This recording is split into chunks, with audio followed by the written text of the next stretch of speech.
నాడు హామీ ఇచ్చారు, నేడు అరెస్టులు చేయిస్తున్నారు. ముఖ్యమంత్రి రేవంత్ రెడ్డి తీరుపై అంగన్వాడీ కార్యకర్తలు నిప్పులు చెరుగుతున్నారు. అంగన్వాడీల నిరసనతో తెలంగాణలో వాతావరణం వేడెక్కింది. గతంలో తాము సమ్మె చేసినప్పుడు స్వయంగా వచ్చి కలిసిన రేవంత్ రెడ్డి అధికారంలోకి రాగానే 18,000 జీతం ఇస్తానని హామీ ఇచ్చారని వారు గుర్తు చేస్తున్నారు. కానీ గద్దెక్కాక మాట తప్పారని మండిపడుతున్నారు. కనీసం ఆడవాళ్లను కూడా చూడకుండా పోలీసులు మమ్మల్ని నిర్బంధిస్తున్నారని వారు ఆవేదన వ్యక్తం చేస్తున్నారు. పొద్దున్నుండి తిండి తిప్పలు లేకుండా స్టేషన్లో అరెస్ట్ చేసి ఉంచడంపై ఆగ్రహం వ్యక్తం చేస్తున్నారు. అప్పుడొక మాట ఇప్పుడొక మాట అంటూ సీఎం తీరుని ఎండగడుతున్నారు. న్యాయమైన డిమాండ్ల కోసం పోరాడుతుంటే అణచివేత ధోరణి ఏంటని అంగన్వాడీలు ప్రశ్నిస్తున్నారు. మరి ప్రభుత్వం దీనిపై ఎలా స్పందిస్తుందో చూడాలి. ఆడవాళ్ళని చూడకుండా ఎక్కడికక్కడికి పోలీసుల చేత నిర్బంధం చేయడము ఇది ఎంతవరకు కరెక్ట్?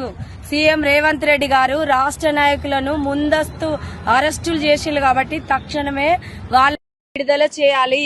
మీరు గద్దెనెక్కినాక ఒక మాట, గద్దె దిగినాక ఒక మాట అని మేము 24 రోజులు సమ్మె చేసినప్పుడు అదే రేవంత్ రెడ్డి సార్ మాతో పాటు మీరు సమ్మెలో పాల్గొన్నారు.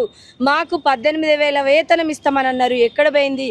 ఇచ్చిన మాట ఎక్కడ మీరు నిలబెట్టుకున్నారు? ఒక సీఎం అయ్యి కనీసం ఆడవాళ్ళు నిద్ర లేక ట్రైన్లలో బస్సులలో వస్తుంటే కనీసము మమ్మల్ని మేము పొద్దున 8:30కు వచ్చినాం సార్. 8:30కు మేము అక్కడ రాత్రి అంతా నిద్ర లేకుండా మేము బయలుదేరి హైదరాబాద్ చేరుకుంటే ఆ పోలీసులను పెట్టి మమ్మల్ని నిర్బంధంగా డీసీఎంలు ఎక్కియడం ఎంతవరకు కరెక్ట్?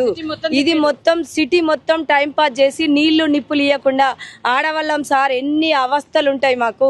కనీసం మమ్మల్ని గుర్తించకుండా రాష్ట్ర ప్రభుత్వాలు ఏం చేస్తున్నాయి సార్? అసలు కనీసము మాకు అడిగే హక్కు లేదా సార్?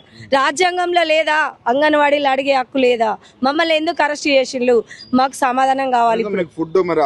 ఫుడ్ లేదు, మాకు మంచి నీళ్లు లేదు, కనీస వసతులు కూడా లేవు సార్ మాకు.